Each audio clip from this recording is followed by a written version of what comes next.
We have 9 startups presenting today. They're each going to talk for 3 minutes. There's not going to be any Q&A. And they also have locations outside. You'll see their logos printed.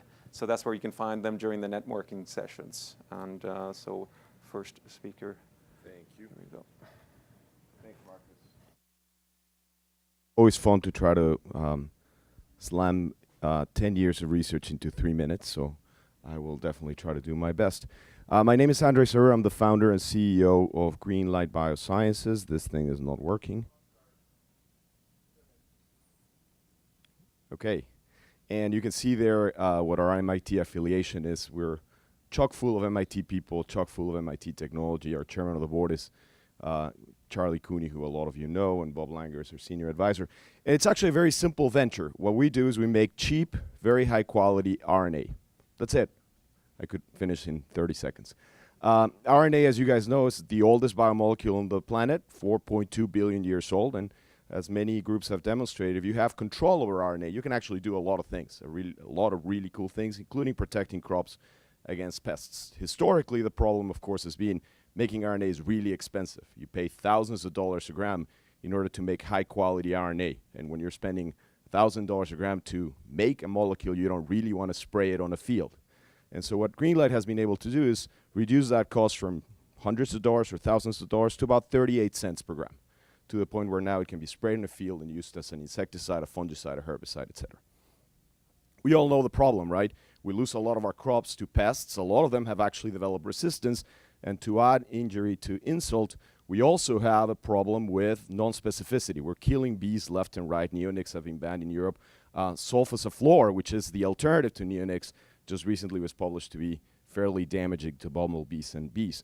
So we're actually getting to the point where we don't have any chemistries to protect our crops. RNA is a great alternative because it provides very high specificity to be able to control individual pests. As I said before, historically, the problem has been you can't produce RNA at high qualities and high quantities. We have solved that problem. We have a technology that is scored by about 60 patents. It is a quantum leap over traditional technologies. It's nothing like fermentation or in vitro transcription. It's a brand new method for producing RNA that is scalable and very, very economical. At the end of the day, the proof is in the pudding. You can see here a potato field in Wisconsin. On the right, on my right, you have a field treated with about 1 gram per acre of our stuff. Think about that. It's about a tablespoon of RNA dissolved in 20 gallons of water sprayed in the field, which provides 100% insect control.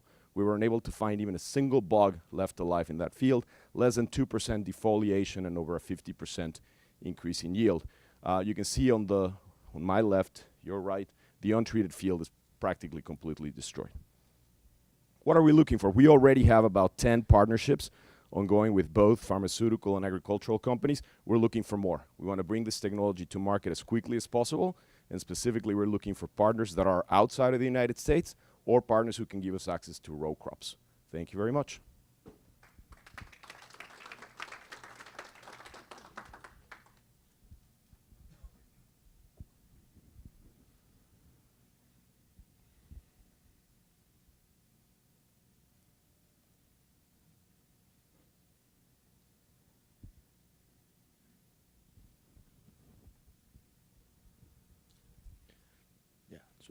Good morning, everyone. My name is Philip Vendome. I am a managing director of APT, Advanced Potash Technologies, and a former visiting scientist here at the MIT. We're essentially here to solve the food problem. And with the technology which was developed also at MIT, more specifically in the materials science department at the Allen NAB. So what is it that we are essentially trying to do, right? We believe that the best way of increasing yields is with fertilizers. If you look at nitrogen and phosphate, these are already produced in very large scales all over the world. The problem, however, with potassium is that its production is very much concentrated in certain areas, right? And moreover, the existing product, or MOP, potassium chloride, the way people call it, is suboptimal for several types of crops and soil types. So what we are trying to do, and we're going to do it, is essentially to do the same thing for potassium that the Haber-Bosch process did for nitrogen. So our solution, we call it hydropotash. It's essentially a high-quality fertilizer produced from feldspar, which is a silicate mineral pretty much available all over the world in every single country. Our product is a high quality and high efficiency fertilizer. So it is not a salt, which is very important, right, for biosolutions and all that. So we do not contain any chloride. We do not suffer losses through leaching with heavy rainfall and all that. We're organic as well, and we're compatible with biological solutions. So if you look at it, we essentially produce a fertilizer locally of high quality, and you eliminate a very big chunk of the cost, which is essentially delivery and logistics. This is our process from a very high level perspective. It looks simple. You need to understand it very well to get the best results out of it. Essentially, it's a hydrothermal process at 200 degrees Celsius, where we mix feldspar, which is the rock on which you can see on your left. We mix it with a little bit of calcium oxide, water, take it to 200 C, and this is where we produce our fertilizer. Everything that comes out of it is essentially product or fertilizer. There's absolutely no byproducts or waste being generated in this process. So it's 100% yield. There we go. This is where you can see the efficiency of our product. So the third generation of product, we already see yield increase of roughly 30% compared to MOP. So this is very important. It's not compared to no application whatsoever. This is applying versus the existing product out there. We have done several greenhouse tests with different crops and different soils, and now we're moving to the field with big farming groups in Mato Grosso, the Brazilian Cerrado. And just to finalize, this is what we're looking for, essentially strategic and aligned partners to develop new products and enter new markets. As you can see, we work with several of them, organic producers, very large scale producers in Brazil, as well as research institutions, but we're always looking for more. So.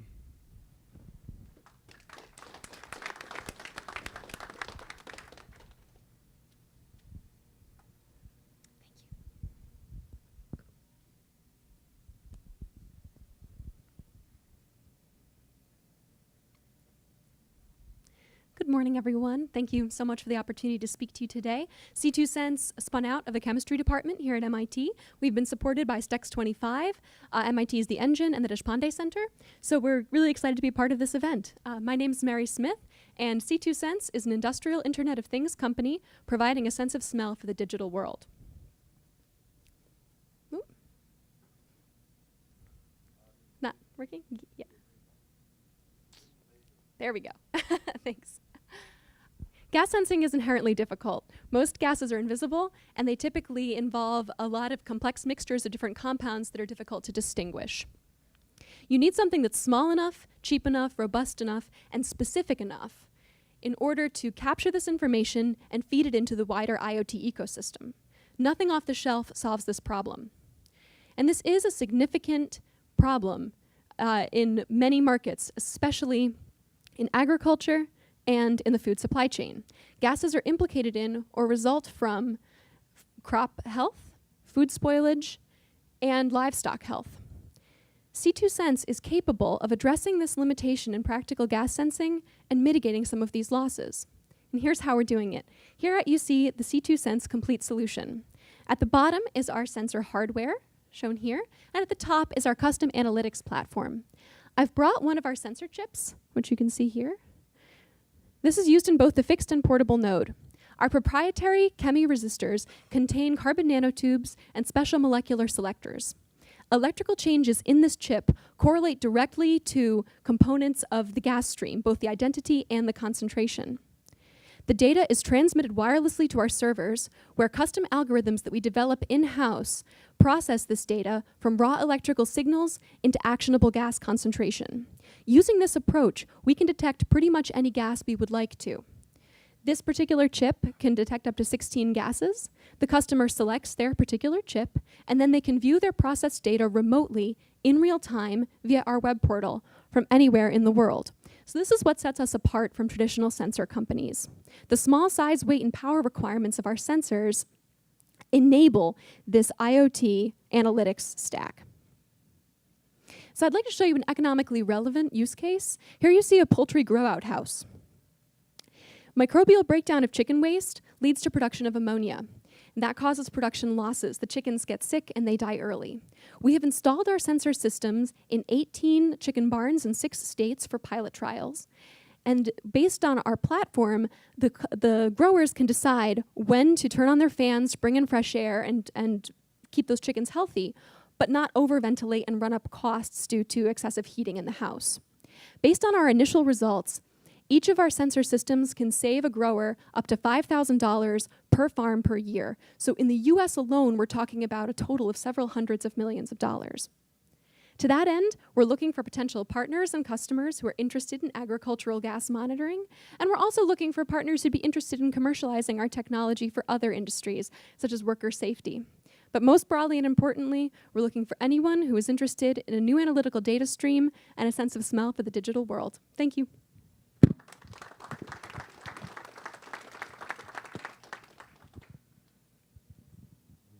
Big green button, right?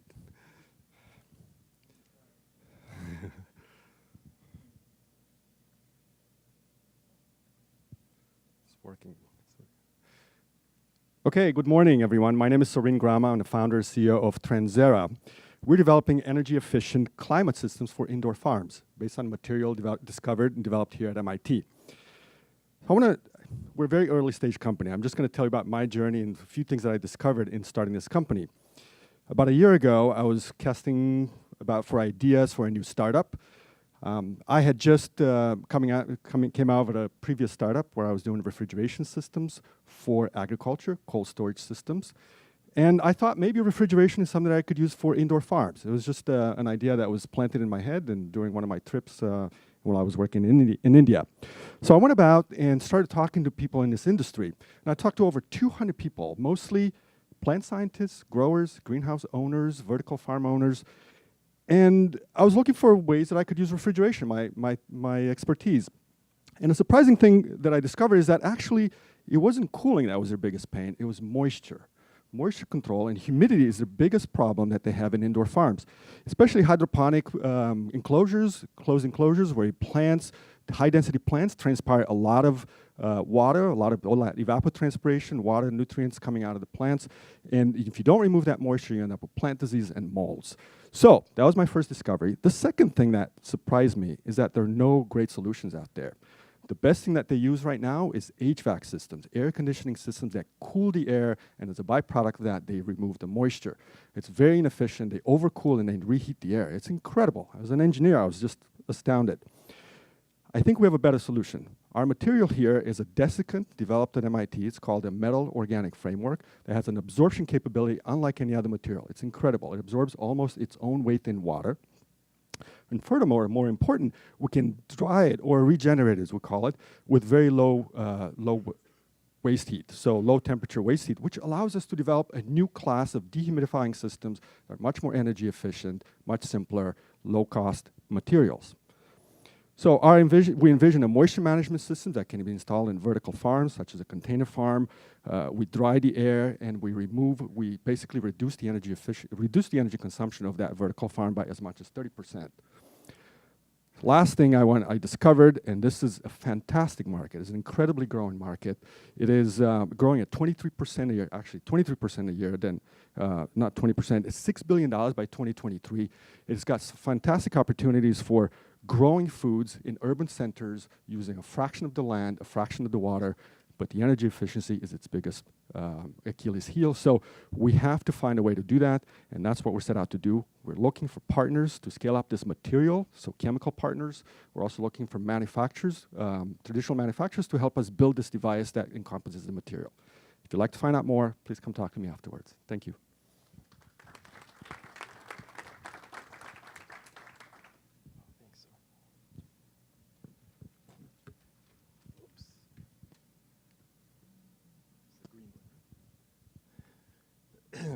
Hi, everybody. My name is Mike Milley, and I'm here today to talk to you about Join Bio. We are essentially a company that is developing novel solutions for agriculture by engineering microbes. And this is our basic premise. As Andre mentioned earlier, chemicals in general have come under a lot of fire, from regulators. People are looking for alternatives. And one of the approaches that we're taking is to look at microbes from an engineering perspective, engineering them for very specific purposes. Let's see, do we get this? As Al showed earlier, we're a unique structure. We're a joint venture between Bayer Crop Science and the Leaps group at Bayer and Ginkgo Bioworks. And this is the MIT connection. I actually personally went to Stanford, so I'll make that confession. But the 5 founders at Ginkgo Bioworks all are from MIT. With their synthetic biology startup and venture over here down at the Seaport area. So it's a very unique situation where, unlike most startups, we actually have 2 parents, which provide a lot of resources and a lot of support that you don't normally get in an early stage company. When we formed this joint venture, one of the requirements at Bayer and with Leaps was it had to be a moonshot. And so we needed to pick a major problem, a big problem that people have worked on for a long time and not found any solutions to. And what we decided to focus on as one of our initial use cases was alternatives for synthetic nitrogen fertilizer. The nitrogen fertilizers account for 3% of all the greenhouse gas emissions out there, 3% of global natural gas, and most growers, most folks in the ag business would agree that if we continue to put out that amount of synthetic fertilizer, it is not sustainable. So people are looking for alternatives. One of the approaches people have looked at for years is trying to find natural microbes and using the microbiome and natural microbes in a symbiotic way so that that nitrogen-fixing microbe would transfer the nitrogen to the plant. And this has not worked. Okay, people have been looking for this holy grail for 30, 40 years, unsuccessfully, trying to mimic what happens in peanuts and in soybeans. And our approach is to find some of these host or chassis microbes, and then using the synthetic biology technologies in the foundry at Ginkgo Bioworks, and using the engineering technologies that have evolved over the last 8 years in synthetic biology, customize or optimize those microbes for very specific purposes. In this case, optimize them for nitrogen fixation and optimize them to performance levels that natural microbes that you find out there don't achieve. So that's really our premise. In terms of future partnerships and such, obviously, if we're highly successful with this, we're going to disrupt the fertilizer world to a certain extent. But we also could partner with them as a way to put the microbes out there. We're looking at major ag companies for field testing. But even more important, what we're actually building here is a platform that can be applied not just to nitrogen fixation, but also to disease and pest problems as well. So those partnerships will evolve. But I'll also put a plug in for Ginkgo Bioworks. They've got, they also, on the synthetic biology side, are looking for partnerships in the food tech, pharma, specialty chemical, and in the enzyme business. Okay, and thank you very much.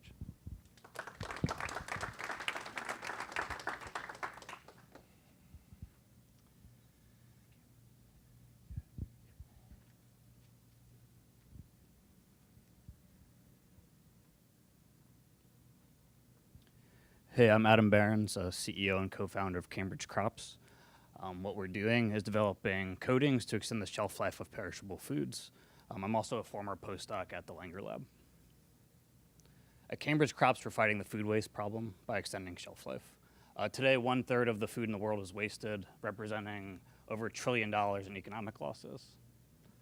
And our solution is a silk-based coating, the same silk that's used in a silk tie, but much lower grade, originally invented by Professor Benedetto Morelli at MIT Civil Engineering and Professor Fio Omonetto at Tufts. We extract a protein from silk using a completely water-based process, resulting in a natural, edible, and really imperceivable coating that drastically extends the shelf life of perishable foods. Here it is applied to an avocado. At the retail level, 10 days room temperature storage. Most of you are familiar with an over-ripened avocado that's growing mold. And on the right, you can see our coating material, when applied to the outside of the avocado, is able to drastically extend the shelf life. The technology is really robust. It completely addresses most, if not all, decay mechanisms in perishable foods. This includes retaining water, limiting CO2 and oxygen transport, and slowing down contamination rates. The processing is completely water-based, both from an extraction and deposition method, resulting in a low-cost material with low raw material inputs. Really, our biggest advantage in the space is the ability to plug and play into existing infrastructure. Basically, we take our silk fibrine powder and add it to existing spray coater and bath washes already existing in process lines. The technology is also IP protected with a suite of patent applications. Technology is also really broadly applicable. Our initial investigation was on whole produce, but we've actually been exploring moving down the process chain and looking at ready-to-eat fresh-cut fruits and vegetables, as well as things like beef, chicken, and seafood. These areas are more heavily processed, have more washing steps, and have higher margins for our initial applications. But there are applications in pre-harvest space that we're not currently investigating. Our value prop is different depending on the customer. Producers see improvements in distribution, retailers see reductions in waste, and overall we can improve food accessibility and nutrition for the consumer. A quick example of value we bring to a potential producer, we had a pilot in the south of Spain with a large celery producer. The shelf life of celery is currently 14 days, only allowing them to access Central and Western Europe. Through a 7-day shelf extension, which is easily achievable with our product, they can reach the high-value markets of Northern Europe and Russia. We're looking for help with navigating the food supply chain, where to implement, who to sell to. Also interested in co-development, both in our core competency, which is shelf life extension, but in other pre-harvest areas as well. And looking at help with process optimization and scale-up of our extraction process. Thank you.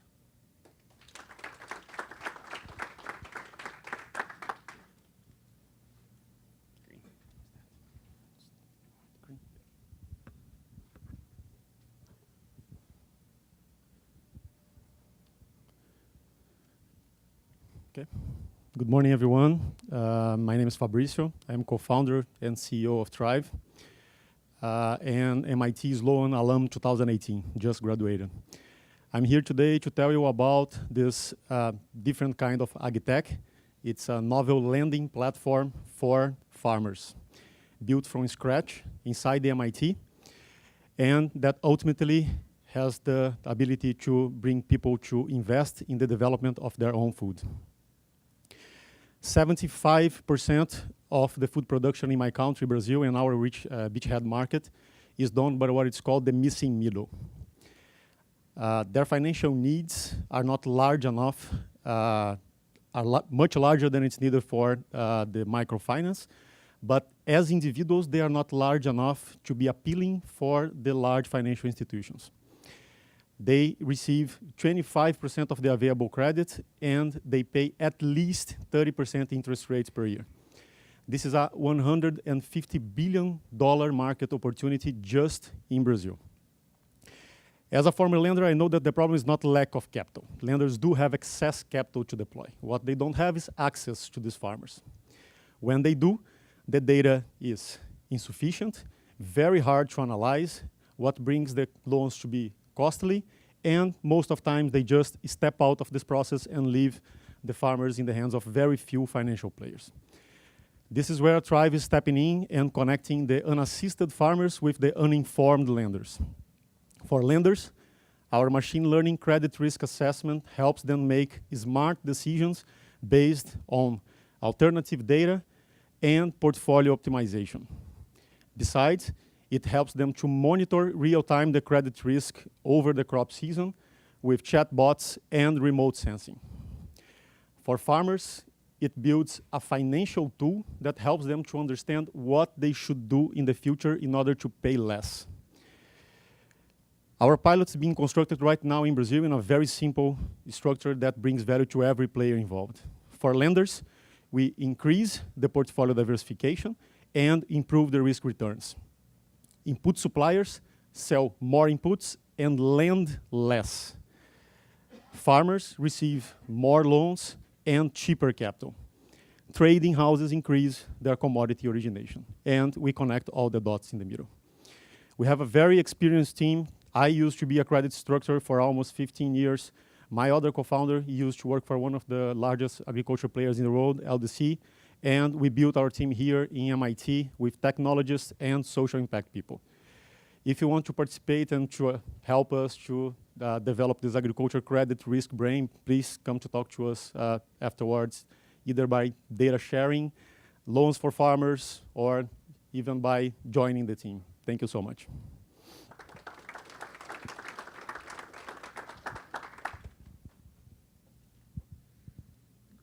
Great. Big one? Yeah, cool. Hello. So I'm continuing the shift from molecules to data. This is not working. All right, great. It's working too much. So hello, I am Ray Goffer, co-founder and chief strategy officer of Climacell. I'm a recent loan alum from 2017. We're building a micro-weather data platform, and I'm here to talk about its applications to agriculture. So a word about Climacell. We're global leaders in what we call micro-weather data. We have blue-chip customers in multiple industries, over $60 million in funding in less than 2 years, founded in 2015 by myself and 2 other co-founders coming from the Israeli Air Force. You can see some of our customers and strategic partners here on the slide. So what's wrong with weather data? Weather data is produced predominantly by 3 types of sensors. One is weather stations, so the local set of thermometer and anemometer. They have great accuracy but very poor coverage. On the other end of the scale, we have satellites, which have great coverage but very poor accuracy. Somewhere in between, in some places, we have radars that are not so great in either coverage or accuracy. This image shows the density of weather observations globally. And what you can see is that it correlates very strongly with GDP per capita, meaning that rich countries have very good density or relatively good density of observations, where the most of the world, look at Latin America, look at Africa, look at even India and Southeast Asia, have very poor access to weather data, which means that the quality of weather forecast in this region is maybe 20, 30 years back to what we have here in the US. It's very poor quality, and that's where most of the agricultural produce in the world is produced. Here is the solution. What we're doing is called pure software distributed sensing networks. We're basically looking at how weather affect different things around us that are not weather sensors and translating it back to weather data. On the left side, my right, you can see a typical rural area in India, and it has 7 weather stations over more than 200 by 200 kilometers. On the right side, you see a cellular network. These are microwave links that are sensitive to weather. We use this data to get very granular understanding of rain in India, down to the minute, with over 150,000 sensors like this, compared with 1,500 that the government owns and operates. This is another image from Mumbai, 1 weather station from the government. All your weather apps are based on this 1 weather station. Here is what kind of understanding we have in just this city. We merge all this data with the traditional data sources coming from all the weather stations and Dopplers, and we fuse them together to what we call the fuse layer.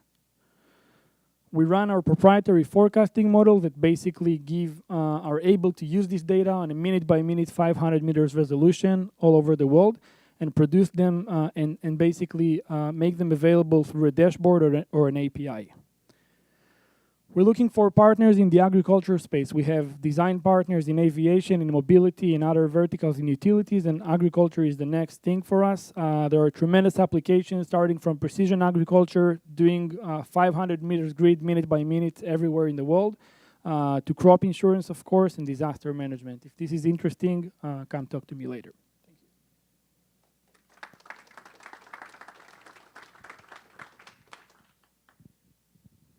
Good morning. My name is Bakur. I am a co-founder and CEO of Z-Tractor. I am an MIT graduate. We have a few other folks from MIT. And we are considering to use some MIT technologies in our autonomous electric tractors.